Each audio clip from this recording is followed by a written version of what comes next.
kita boleh saja mengalami atau menerima kekecewaan yang terbatas di dalam dunia ini. Tetapi kita tidak boleh kehilangan pengharapan yang tidak terbatas.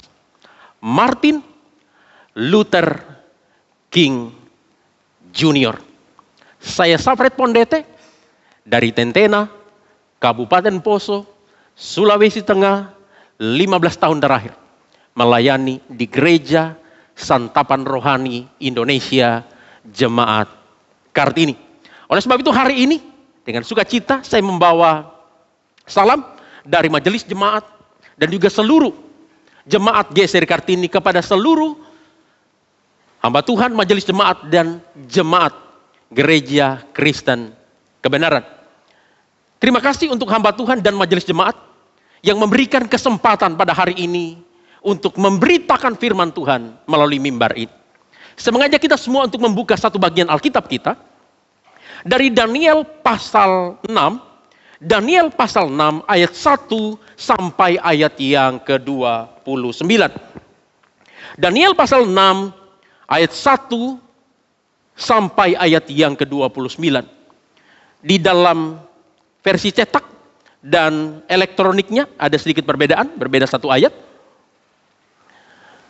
Ya, kita bisa mengikuti.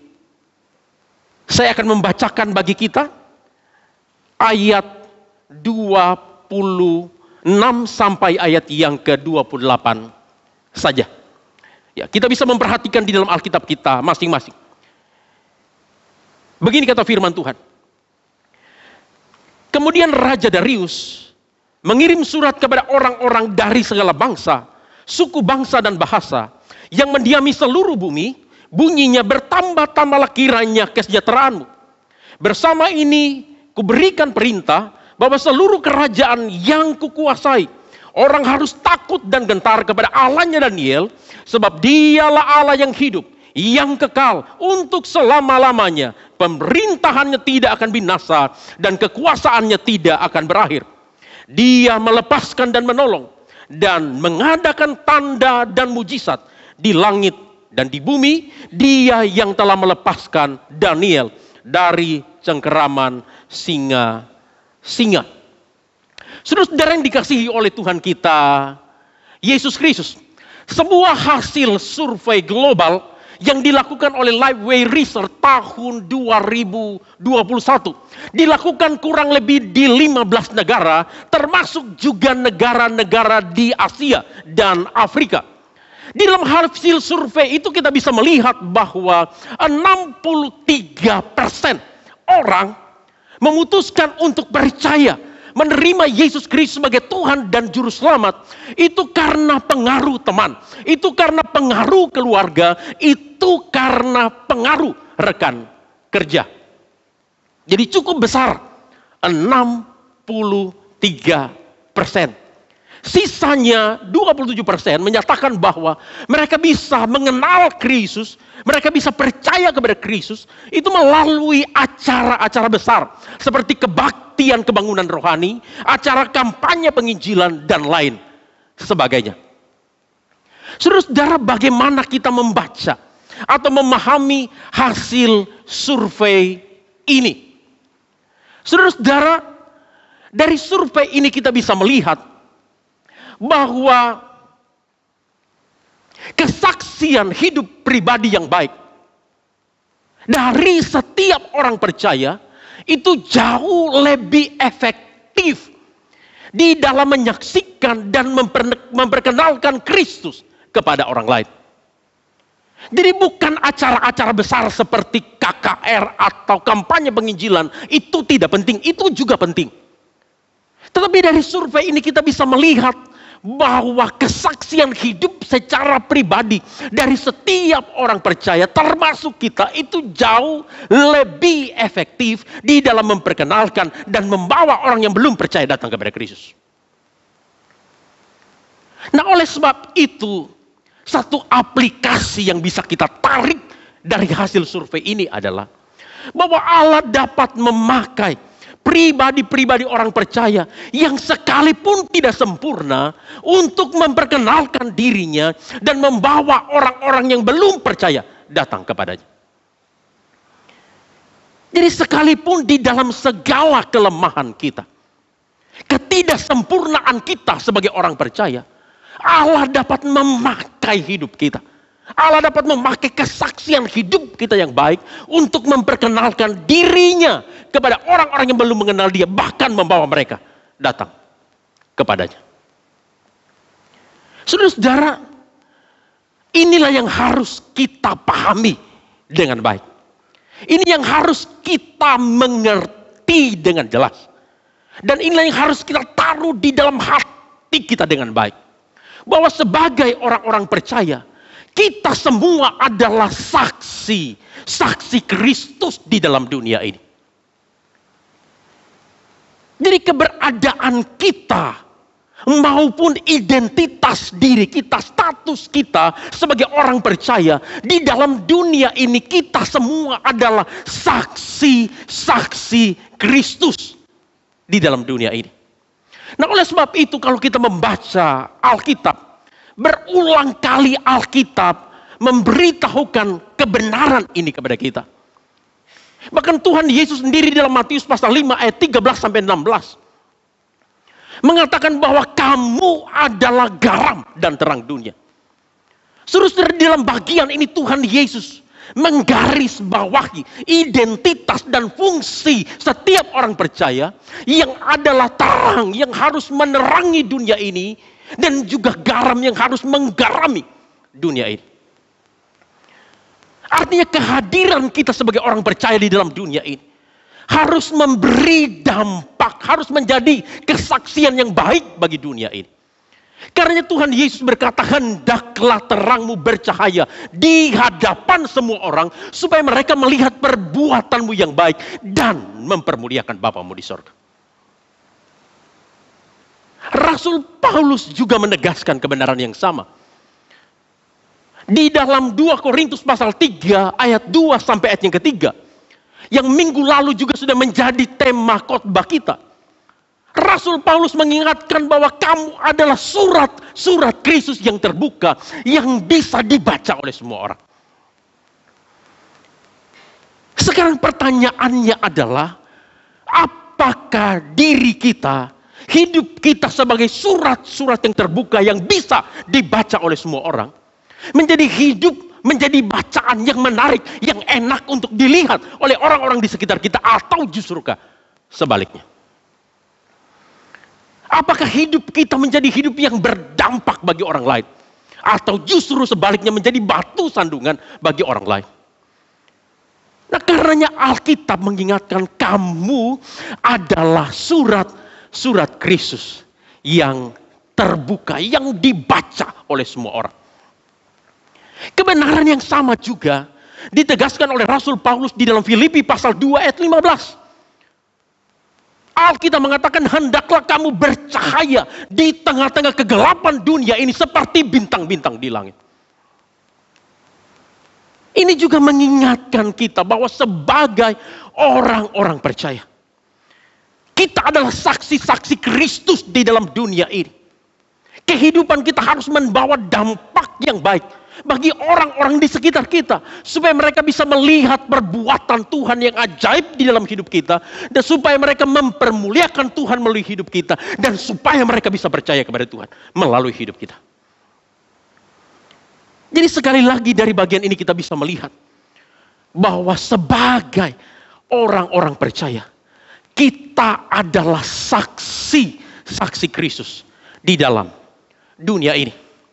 Dan kalau kita membaca di dalam Alkitab, khususnya di dalam Perjanjian Lama, saudara-saudara, Alkitab memberitahukan kepada kita ada seorang pribadi yang bernama Daniel, yang memiliki kehidupan yang berdampak bagi orang-orang di sekitarnya. Alkitab memberitahukan kepada kita ada seorang yang bernama Daniel, yang memiliki kesaksian hidup dan kesaksian iman yang baik, yang berdampak bagi orang-orang yang ada di sekitarnya. Saudara-saudara yang dikasihi oleh Tuhan, Daniel adalah seorang aparatur sipil negara, atau bahasa kita hari ini pegawai negeri sipil yang melayani di Babel sekitar tahun 630-an sampai 530-an sebelum Masehi. Daniel melayani di dalam pemerintahan 4 raja yang berbeda. Yang pertama Raja Nebukadnezar, lalu Belshazzar, yang ketiga Darius orang Media, dan keempat Raja Kores. Jadi satu masa pelayanan yang begitu panjang bagi Daniel.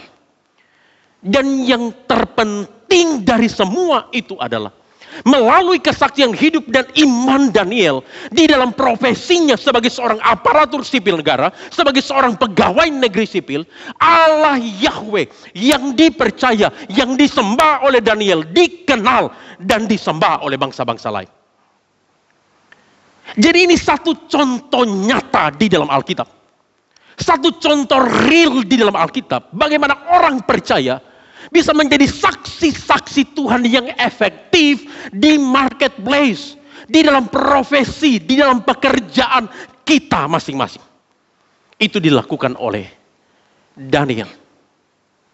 Saudara-saudara yang dikasihi oleh Tuhan kita Yesus Kristus. Di dalam Daniel pasal 6 ayat 26 sampai 28 yang kita baca tadi. Alkitab memberitahukan kepada kita, ketika Raja Darius melihat bagaimana kesaksian hidup dan kesaksian iman Daniel, maka Raja Darius bukan saja percaya kepada Allah yang dipercaya oleh Daniel, tetapi dia juga memberikan perintah supaya semua orang yang berada di wilayah kekuasaannya juga untuk percaya dan menyembah kepada Allah yang disembah oleh Daniel. Nah, karena tadi Alkitab memberitahukan kepada kita, Raja Darius mengirim surat kepada orang-orang dari segala bangsa, suku, bangsa, dan bahasa yang mendiami seluruh bumi. Isinya apa? Seluruh kerajaan yang kukuasai, orang harus takut dan gentar kepada Allahnya Daniel, sebab dialah Allah yang hidup, yang kekal untuk selama-lamanya. Pemerintahannya tidak akan binasa dan kekuasaannya tidak akan berakhir. Jadi kita bisa melihat dari kesaksian hidup dan kesaksian iman Daniel, itu membawa satu dampak yang sangat luar biasa, yang membuat Raja Darius bahkan seluruh kerajaan percaya dan menyembah kepada Allah yang dipercaya dan disembah oleh Daniel. Dan ini merupakan mujizat terbesar yang bisa kita lihat di dalam Daniel pasal 6 ini.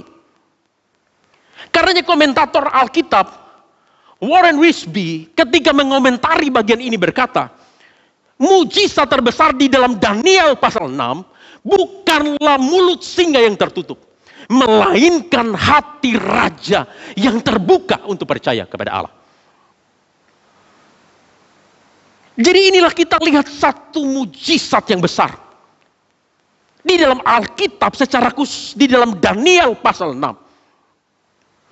Bagaimana seorang raja kafir, bagaimana seorang yang tidak percaya bisa mengenal Allah, bisa percaya kepada Allah, bisa menyembah kepada Allah melalui kesaksian hidup Daniel, melalui kesaksian iman Daniel. Inilah mujizat terbesarnya. Bahkan hal yang luar biasa, saudara-saudara. Hal ini dilakukan oleh seorang Daniel yang juga penuh dengan kelemahan. Daniel juga adalah orang yang tidak sempurna. Dia sama seperti kita, adalah orang yang berdosa. Tetapi Daniel bisa berdampak sekalipun di dalam ketidaksempurnaannya. Pengkhotbah dan juga penulis Kristen terkenal Charles Swindoll ketika berbicara tentang bagian ini mengatakan, Daniel bukan tanpa dosa. Artinya Daniel bukan orang yang sempurna, dia juga orang yang berdosa. Tetapi Swindoll mengatakan dia setia, sehingga melalui kesaksian hidupnya seorang raja kafir dan seluruh kerajaan percaya dan menyembah kepada Allah. Nah, ini yang luar biasa. Dari pribadi yang tidak sempurna. Yang juga sama seperti kita. Kita juga bukan orang-orang yang sempurna. Tetapi hidupnya, imannya bisa berdampak luar biasa. Yang membuat raja dan seluruh kerajaan bisa percaya dan menyembah kepada Allah. Nah, oleh sebab itu, ini yang harus kita ingat dengan baik. Bahwa semua orang percaya, termasuk kita yang ada di dalam ruangan ini. Kita semua bisa berdampak bagi dunia ini di dalam kehidupan kita masing-masing. Siapapun kita dan apapun profesi kita, apakah kita seorang bapak, ibu rumah tangga biasa, apakah kita seorang pengusaha, apakah kita seorang pedagang, apakah kita seorang karyawan, seorang dokter, guru, penegak hukum, tentara, pilot, supir, petani, influencer, seniman, mahasiswa, dan pelajar lain sebagainya. Jika kita sungguh-sungguh orang Kristen yang sejati, hidup kita seharusnya bisa berdampak bagi orang-orang yang ada di sekitar kita. Nah, tetapi pertanyaan yang lebih mendalam yang akan kita pikirkan bersama-sama pada hari ini adalah bagaimana supaya hidup kita bisa berdampak bagi orang-orang yang ada di sekitar kita, sekalipun di dalam ketidaksempurnaan kita. Sekali lagi, saya ingat satu nasihat bijaksana dari seorang teolog yang bernama Martin Lloyd-Jones yang memberi nasihat. Bagian Alkitab terbesar dari seorang pengkhotbah adalah bagian Alkitab yang sedang dikhotbahkannya saat itu. Satu nasihat yang bijaksana yang mengingatkan kita, khususnya para pengkhotbah, untuk belajar setia kepada teks yang dikhotbahkan. Nah, oleh sebab itu hari ini kita tidak akan kemana-mana. Kita akan kembali kepada kebenaran kitab suci untuk menemukan jawaban-jawaban penting atas pertanyaan bagaimana supaya hidup kita bisa berdampak sekalipun di tengah-tengah ketidaksempurnaan kita. Yang pertama, kita harus memiliki integritas diri yang terpuji. Kita harus memiliki integritas diri yang terpuji. Saudara-saudara, kebenaran atau prinsip ini yang bisa kita temukan di dalam Daniel pasal 6 ayat 1 sampai ayat yang ke-6. Saya bacakan saja bagi kita di dalam ayat 4, Alkitab berkata demikian. Daniel melebihi para pejabat tinggi dan para wakil raja itu karena dia mempunyai roh yang luar biasa. Saudara-saudara, Alkitab memberitahukan kepada kita ketika Darius menjadi raja, dia mengangkat 120 wakil raja, dan untuk mengawasi, membawahi 120 wakil raja ini, dia mengangkat 3 orang pejabat tinggi, salah satunya adalah Daniel. Tetapi Alkitab juga memberitahukan kepada kita, Daniel berbeda dengan para wakil raja dan pejabat tinggi yang ada di zamannya. Apa yang membuat hidup Daniel berbeda dengan para pejabat tinggi dan wakil raja yang ada di zamannya? Alkitab memberitahukan kepada kita di dalam ayat 4 yang kita baca tadi, karena Daniel mempunyai roh yang luar biasa. New International Version, NIV, menerjemahkannya sebagai Daniel mempunyai exceptional qualities. Daniel memiliki kualitas yang luar biasa. Daniel memiliki mutu diri yang extraordinary. Itu yang membuat Daniel berbeda dengan para wakil raja dan pejabat tinggi yang ada pada zaman. Karena dia punya roh yang luar biasa. Karena dia punya mutu diri, kualitas diri yang mumpuni, yang luar biasa. Dan ini merupakan keunggulan dari pribadi Daniel. Karena kalau kita membaca di dalam kitab Daniel, khususnya nanti boleh baca. Di dalam Daniel pasal 5, ayat 11, ayat 12, ayat 14. Berulang kali Alkitab mengatakan bahwa Daniel adalah orang yang memiliki roh yang luar biasa. Artinya dia adalah orang yang punya mutu diri. Kualitas diri yang luar biasa. Nah, apa indikator bahwa Daniel adalah seorang yang memiliki mutu diri yang luar biasa? Saudara-saudara, kalau kita membaca di dalam ayat 5, setidaknya ada 2 indikator yang menunjukkan Daniel yang adalah seorang yang percaya kepada Allah, yang profesinya seorang pegawai negeri sipil ini, punya mutu diri, punya kualitas diri yang luar biasa, yang membedakan dia dengan orang lain. Yang pertama adalah Daniel tidak bercacat secara moral. Di dalam ayat 5 dikatakan mereka tidak menemukan alasan apapun atau sesuatu kesalahan. Jadi ketika lawan-lawan politiknya berusaha untuk mencari-cari kesalahan Daniel, untuk menjatuhkan dia, Alkitab memberitahukan kepada kita di dalam hal pemerintahan, lawan-lawan politik Daniel tidak menemukan satu alasan apapun atau satu kesalahan di dalam diri Daniel. Yang oleh NIV diterjemahkan sebagai no corruption in him. Jadi ini orang yang lurus, ini orang yang jujur, ini pejabat yang tidak korupsi. Dia punya standar moral yang tinggi. Sebagai seorang yang mengenal Allah, sebagai orang percaya, yang profesinya sebagai aparatur sipil negara, dia memiliki moral yang tidak bercacat. Tidak ada korupsi di dalam dirinya. Jalannya lurus. Ini pejabat yang benar. Dan harus kita doakan supaya semua pejabat-pejabat yang ada di negara ini juga punya hati yang demikian. Yang kedua, indikator yang menunjukkan bahwa Daniel itu punya mutu diri, kualitas diri yang luar biasa yang membedakan dengan orang lain. Dia adalah orang yang setia atau dapat diandalkan. Di dalam ayat 5 juga dikatakan sebab ia setia. He was trustworthy. Dia dapat dipercaya. Dia dapat diandalkan. Jadi dari 2 indikator ini,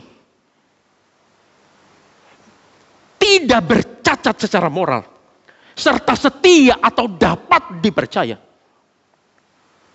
Ini merupakan kualifikasi dari integritas. Saudara-saudara, apa itu integritas? Integritas di dalam bahasa Latin itu artinya utuh, penuh. Apa yang ada di dalam itu nampak atau sejalan dengan apa yang ada di luar. Atau kalau kita bahasakan dengan sederhana, antara perkataan dan perbuatan itu sama. Atau kalau kita pakai bahasa rohani, antara iman dan perbuatan iman, tindakan iman itu sejalan. Itu yang namanya integritas.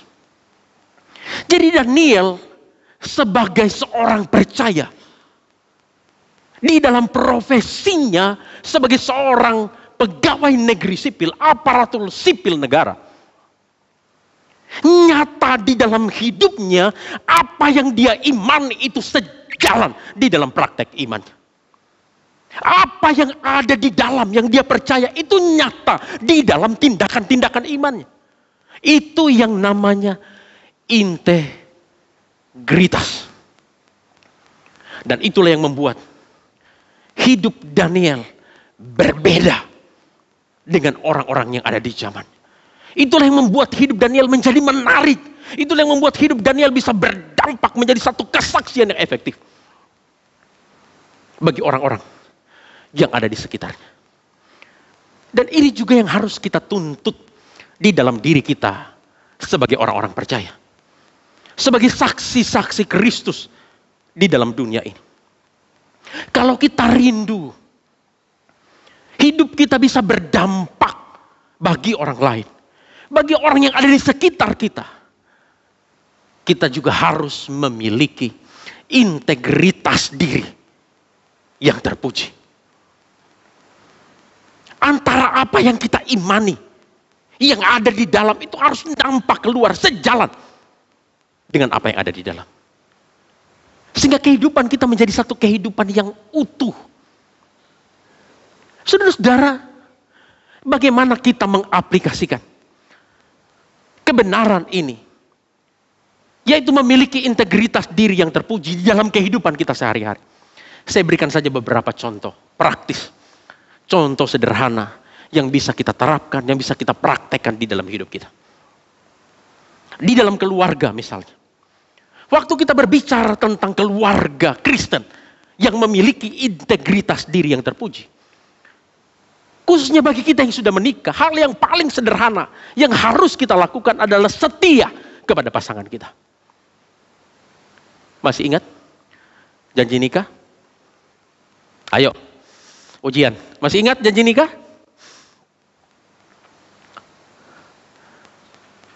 Mau tetap bersama, sehat, sakit, susah, senang, kaya, miskin, sampai kapan? Sampai maut memisahkan. Saudara-saudara, kalau kita adalah seorang suami atau seorang istri yang punya integritas diri yang terpuji, apapun masalahnya, apapun persoalan yang kita alami di dalam pernikahan kita, di dalam relasi kita sebagai suami istri di dalam pernikahan, kita harus belajar setia kepada pasangan kita di dalam keadaan apapun juga. Tanpa harus mentolerir kesalahan-kesalahan yang ada di dalam.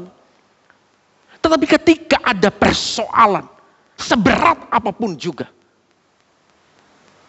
kita harus berusaha mempertahankan kehidupan rumah tangga kita, pernikahan kita. Tentunya di dalam anugerah Tuhan. Seumur hidup kita belajar setia kepada pasangan kita. Karena itu janji nikah dulu yang kita ucapkan waktu kita menikah di hadapan Allah disaksikan oleh jemaat.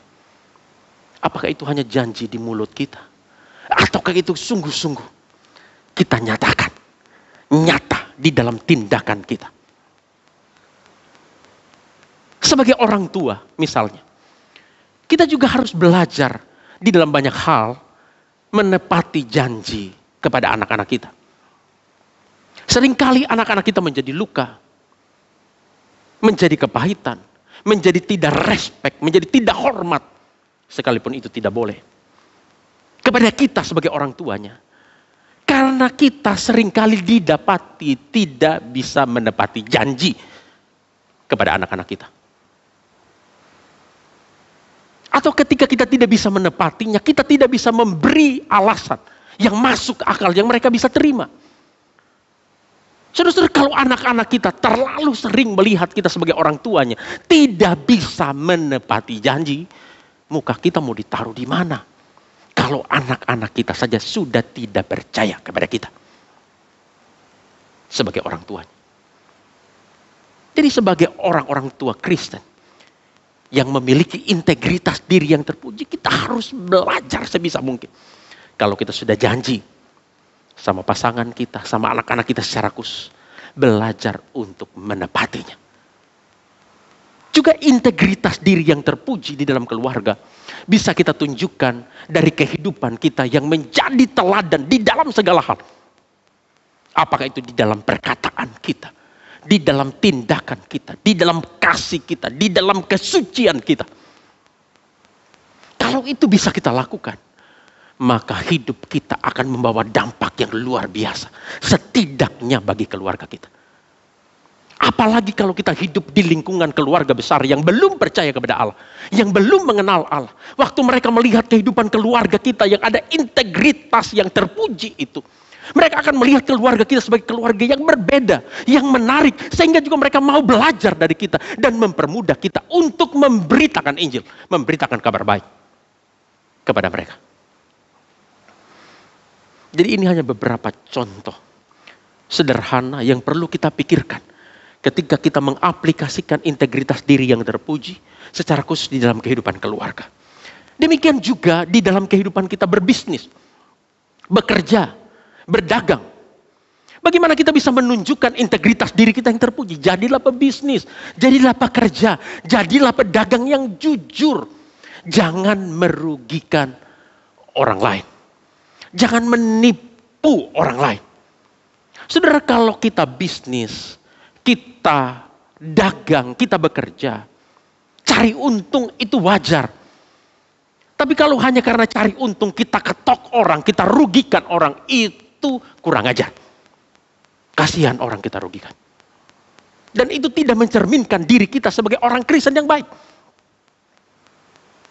Oh, ini juga pergumulan saya. Keluarga besar istri saya pedagang semuanya.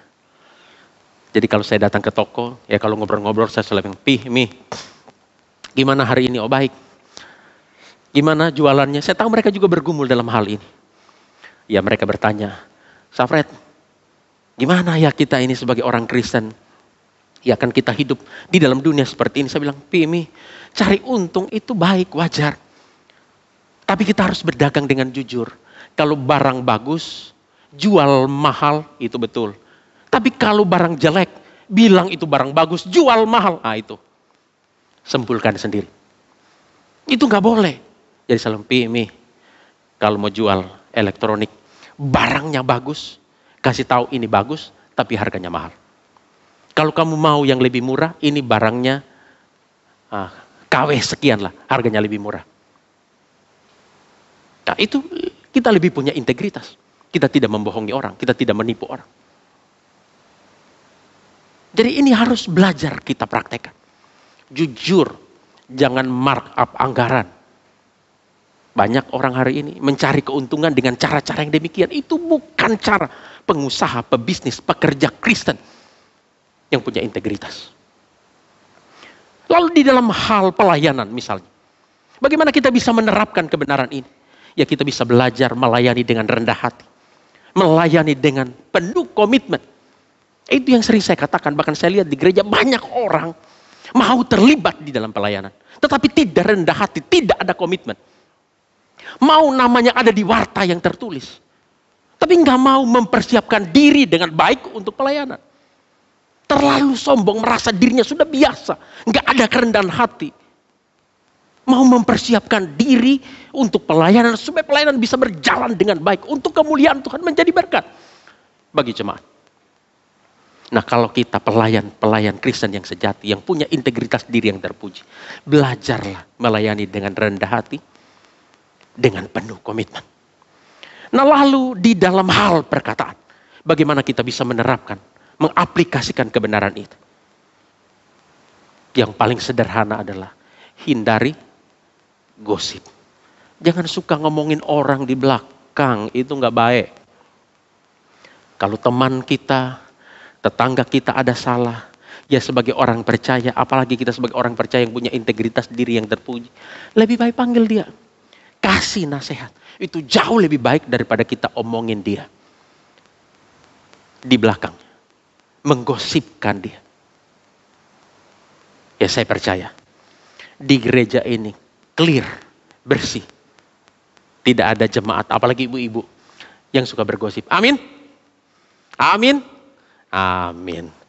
Yang terakhir, ya di dalam penggunaan media sosial. Itu yang sering saya katakan, di tangan kita ini ada senjata yang mematikan. Kalau kita tidak bijaksana menggunakan handphone kita. Ada berita yang tidak kita verifikasi, saring dengan baik. Kita teruskan kepada orang lain, kita kirim kepada orang lain. Itu hoax, berita bohong. Yang bisa mencelakakan orang lain. Yang bisa menimbulkan kekacauan, bahkan peperangan yang besar. Nah, sebagai orang-orang Kristen yang punya integritas, di dalam hal menggunakan media sosial pun kita harus bijaksana, harus dengan integritas diri yang terpuji. Gunakanlah media sosial dengan bijaksana. Charles Swindoll berkata demikian. Integritaslah yang kita butuhkan. Bukan kesempurnaan. Ya karena kenyataannya kita memang bukan orang-orang yang sempurna. Jika orang seperti Daniel dapat menunjukkan integritas di saat-saat terburuk. Saat ini Anda dan saya juga bisa. Jadi apa yang harus kita lakukan supaya hidup kita bisa berdampak sekalipun di tengah-tengah ketidaksempurnaan kita. Yang pertama apa? Biar kita ingat sama-sama. Yang pertama apa? Miliki integritas diri yang terpuji. Yang kedua, hidupi ibadah kita sebagai gaya hidup. Hidupi ibadah kita sebagai gaya hidup. Saudara-saudara, kebenaran atau prinsip ini yang bisa kita lihat di dalam Daniel pasal 6 ayat 7 sampai ayat yang ke-11. Saya bacakan saja bagi kita ayat yang ke-11. Begini kata firman Tuhan. Demi didengar Daniel bahwa surat perintah itu telah dibuat, pergilah ia ke rumahnya. Dalam kamar atasnya ada tingkap-tingkap yang terbuka ke arah Yerusalem.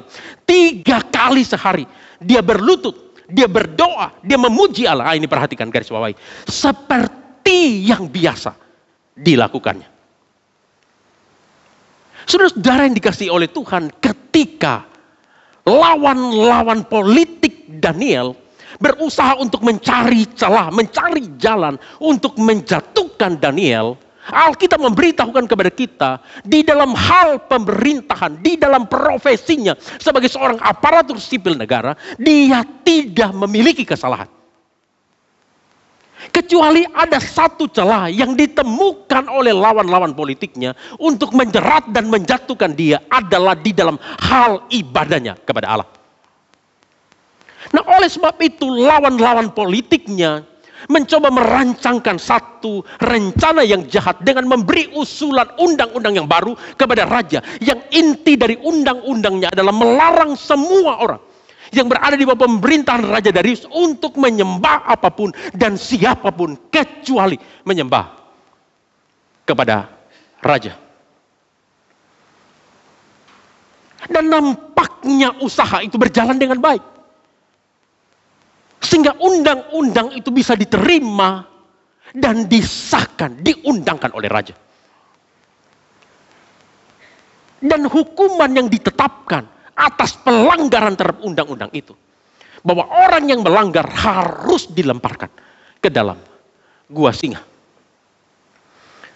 Saudara-saudara, waktu Daniel mendengar hal ini, waktu Daniel melihat bahwa undang-undang itu sudah diterima oleh raja dan diundangkan oleh raja, apa yang Daniel lakukan? Nah, perhatikan. Itulah yang ayat 11 katakan tadi. 3 kali sehari dia berlutut, dia berdoa serta memuji Allah seperti yang biasa dilakukannya. Nah, ini menarik, penting untuk kita perhatikan, kita simak dengan baik. Saudara-saudara, Daniel 3 kali sehari berlutut, berdoa dan memuji Allah. Itu bukan satu reaksi spontan yang lahir karena dia mengalami masalah. Karena dia mendapatkan serangan dari lawan-lawan politiknya.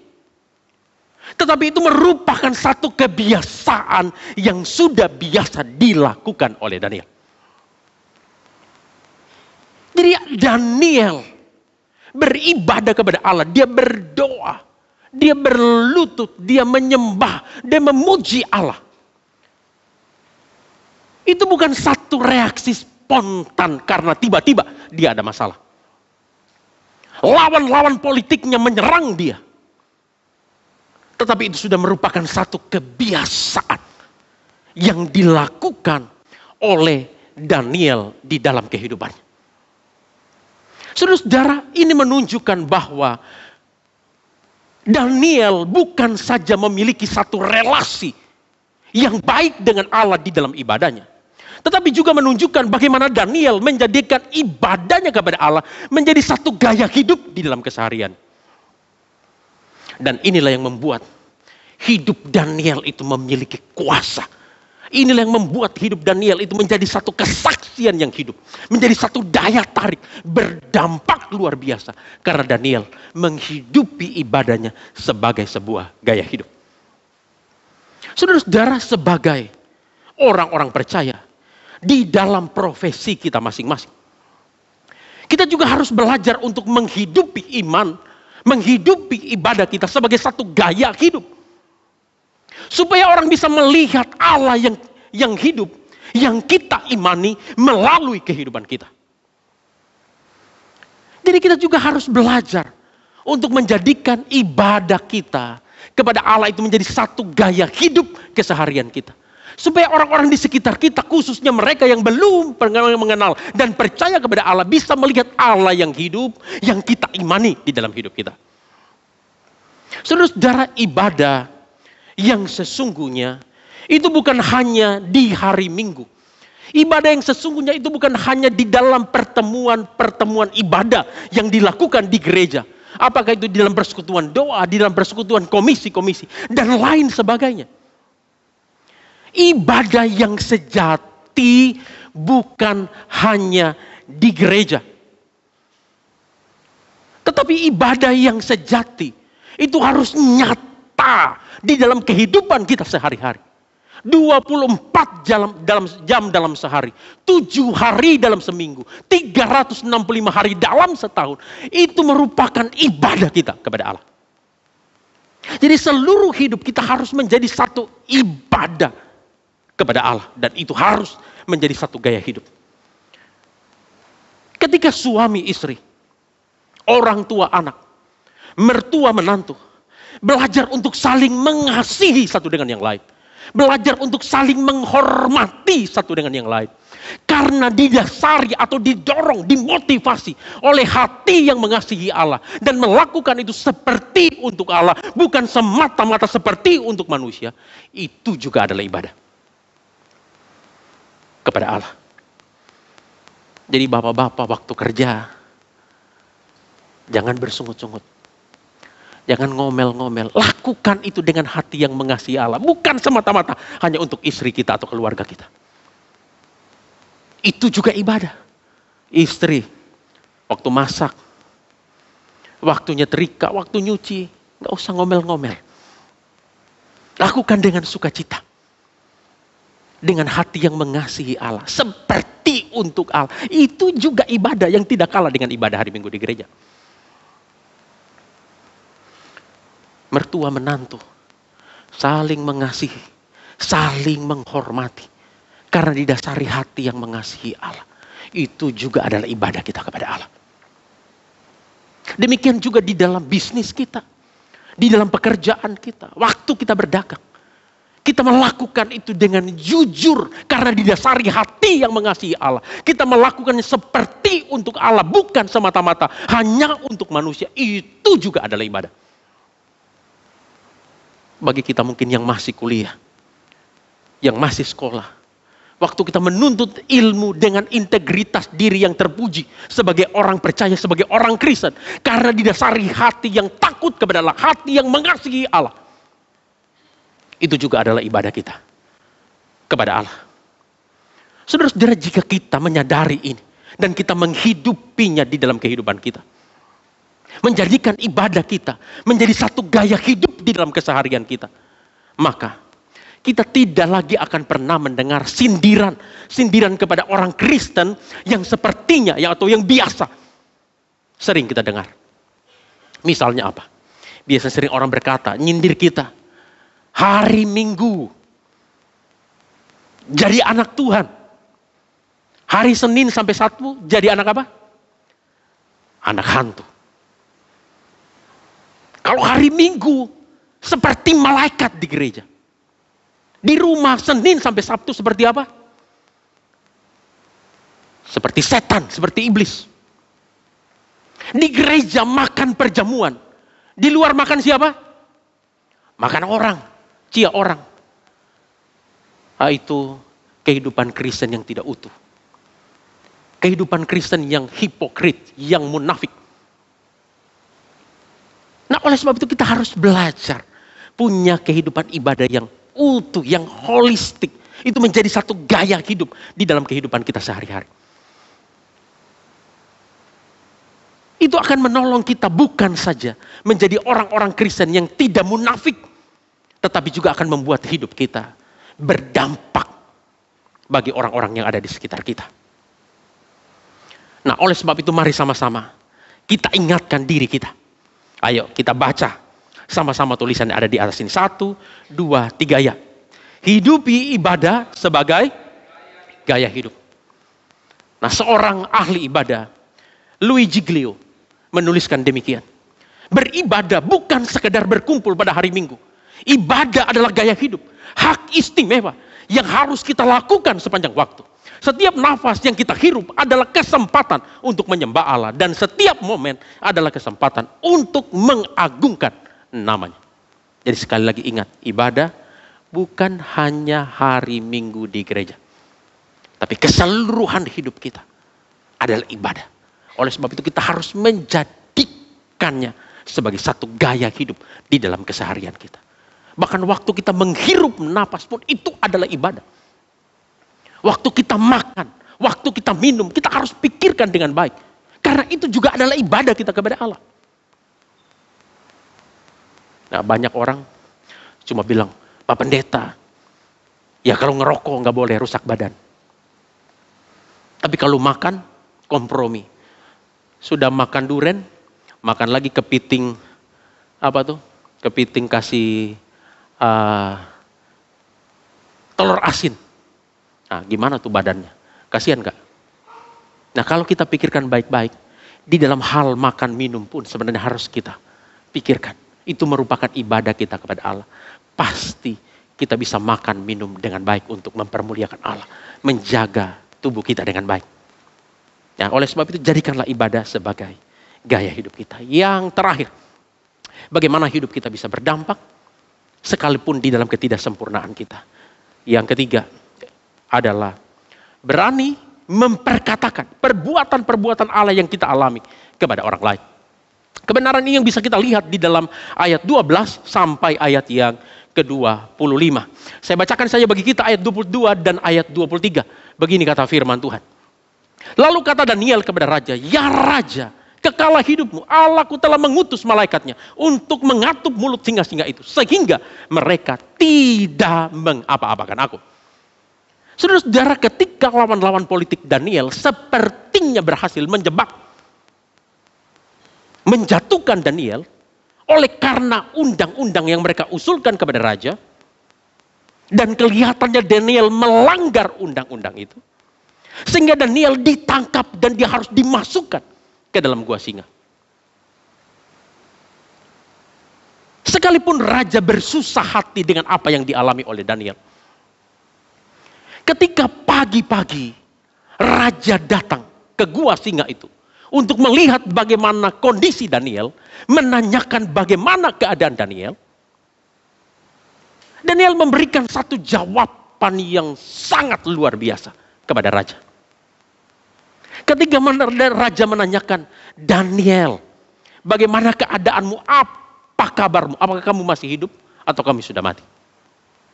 Nah, Daniel memberi jawaban seperti yang kita baca di dalam ayat 22 dan 23 ini. Allahku telah mengutus malaikatnya untuk mengatup mulut singa-singa itu, sehingga mereka tidak mengapa-apakan aku. Saudara-saudara, ini satu jawaban yang luar biasa. Karena di dalam kondisi ini Daniel bisa saja memberikan jawaban yang lain. Bahkan Daniel bisa menggunakan kesempatan itu untuk mengglorifikasi dirinya, meninggikan dirinya. Mungkin saja dia bisa berkata kepada raja, "Aduh raja, semalaman saya duel dengan singa, semuanya kalah. Waktu saya pelototin singa-singa itu semua tunduk, gak ada yang berani sama saya." Bisa saja Daniel menggunakan kesempatan itu untuk memuliakan dirinya. Tetapi Daniel tidak melakukan itu. Di pada saat yang krusial itu, Daniel memperkatakan perbuatan Allah yang ajaib yang sudah dialaminya kepada raja. Dan itulah yang menyentuh hati raja, yang menggerakkan hati raja, yang akhirnya membuat raja bukan saja percaya, tapi memerintahkan semua orang yang ada di wilayah kekuasaannya juga untuk percaya kepada Allah yang disembah oleh Daniel. Saudara-saudara, dari sini kita melihat bahwa Daniel bukan saja bersaksi tentang Allah secara non-verbal, melalui integritas dirinya yang terpuji sebagai seorang pejabat negara. Daniel bukan saja bersaksi secara non-verbal, melalui ibadahnya yang menjadi satu gaya hidup kesehariannya. Tetapi Daniel juga berani bersaksi secara verbal, dengan berani memperkatakan bahwa keselamatan yang dialaminya dari ancaman kematian yang mengerikan itu karena pekerjaan dan kuasa Allah yang diimaninya. Saudara-saudara, ini satu kesaksian yang powerful. Kita harus paham, kita harus mengerti bahwa kesaksian hidup yang paling powerful adalah menyaksikan apa yang Allah sudah lakukan di dalam hidup kita. Itu kesaksian yang paling powerful.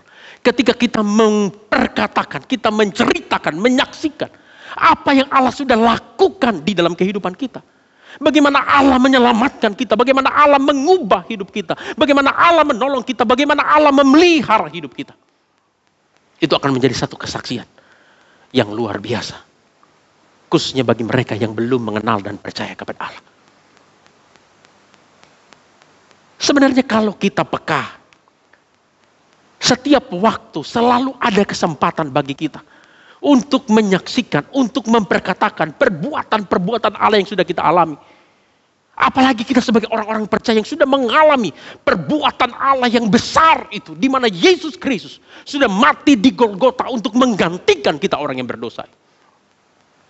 Selalu ada kesempatan dimanapun dan kapanpun untuk kita bersaksi. Tapi kadang-kadang kita kurang peka. Biasanya saya sering dengar begini. Kalau ada orang bertanya, aduh Bapak, Ibu, usahanya luar biasa, usahanya maju, keluarganya bahagia, keluarganya happy. Rahasianya apa sih? Boleh dibagi nggak? Boleh di-share nggak? Biasanya orang Kristen kasih jawabannya seperti apa? Ayo kira-kira.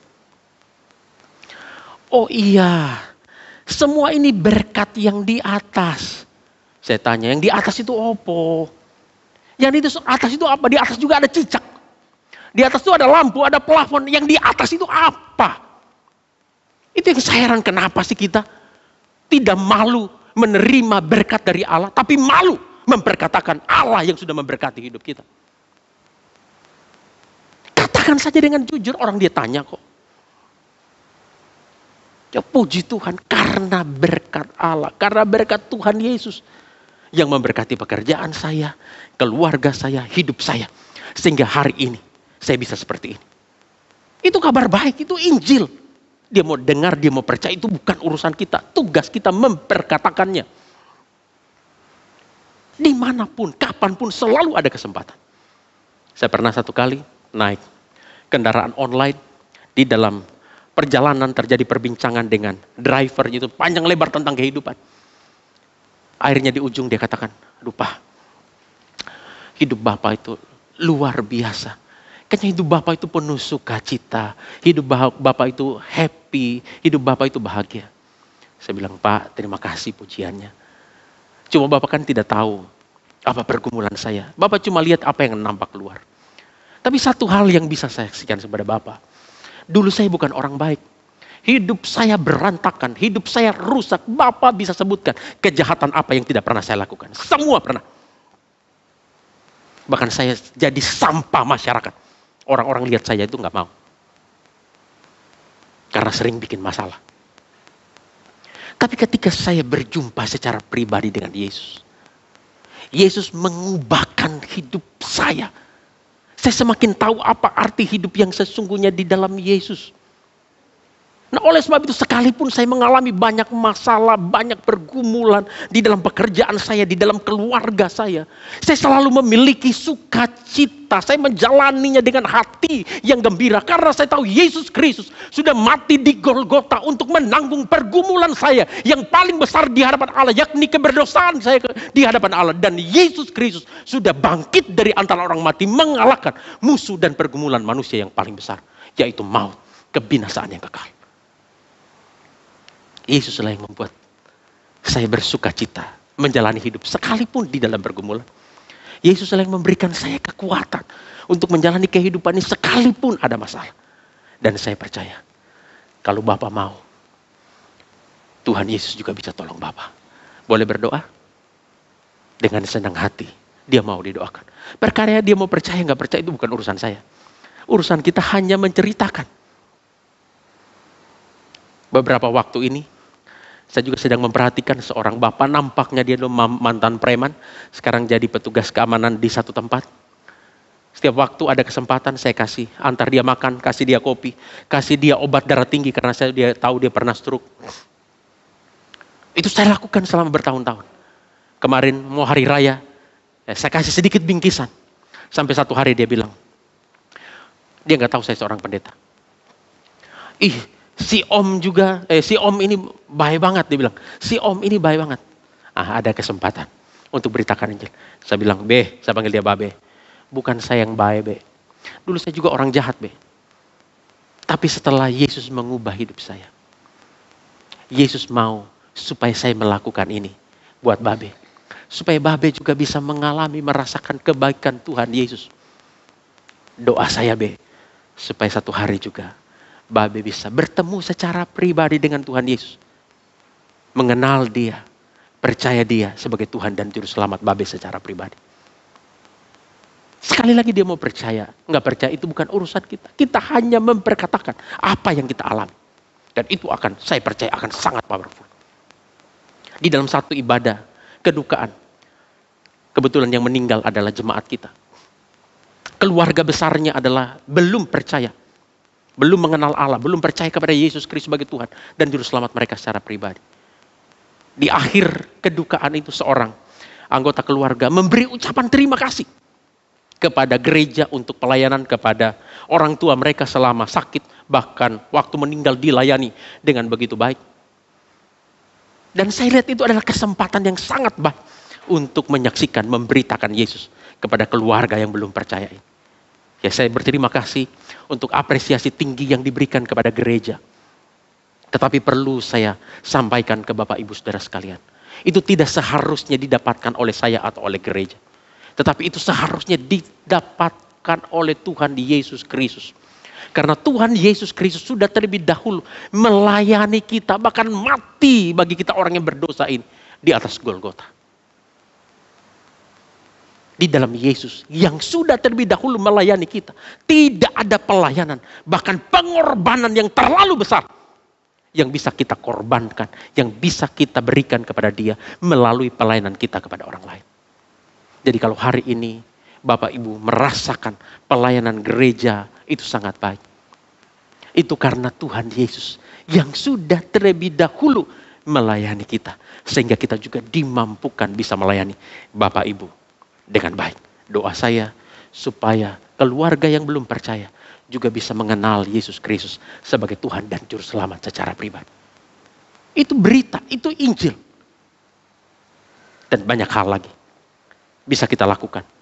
Kapanpun, dimanapun. Nah, oleh sebab itu saya menutup khotbah hari ini dengan satu pengingat bagi kita sekali lagi. Sebagai orang-orang percaya, kita semua adalah misionari.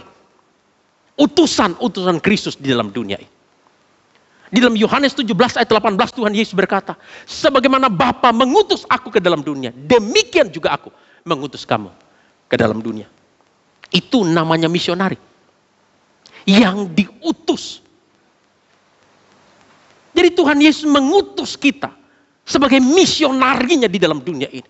Artinya keberadaan kita di dalam dunia ini bukan hanya numpang lewat. Bukan untuk santai-santai.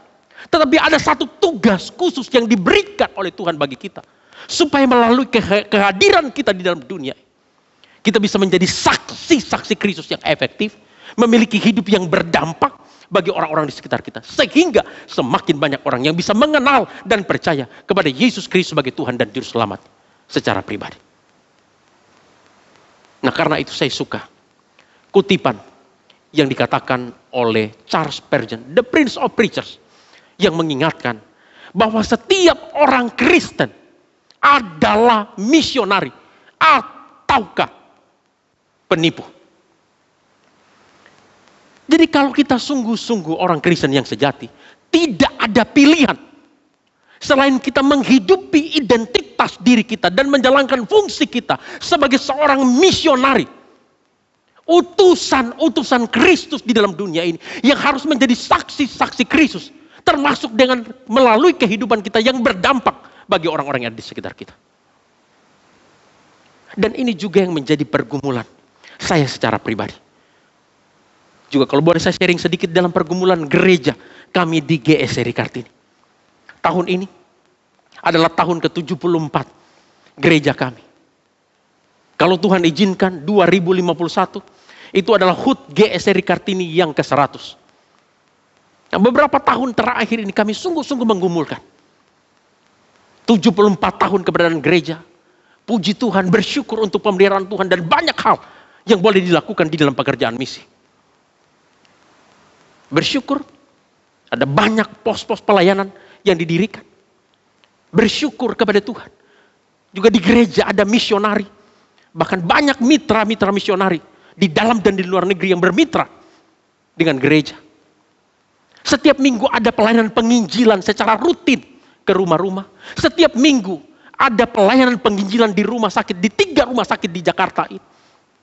Banyak hal lagi, hal lain yang sudah dilakukan di gereja selama kurang lebih 74 tahun ini.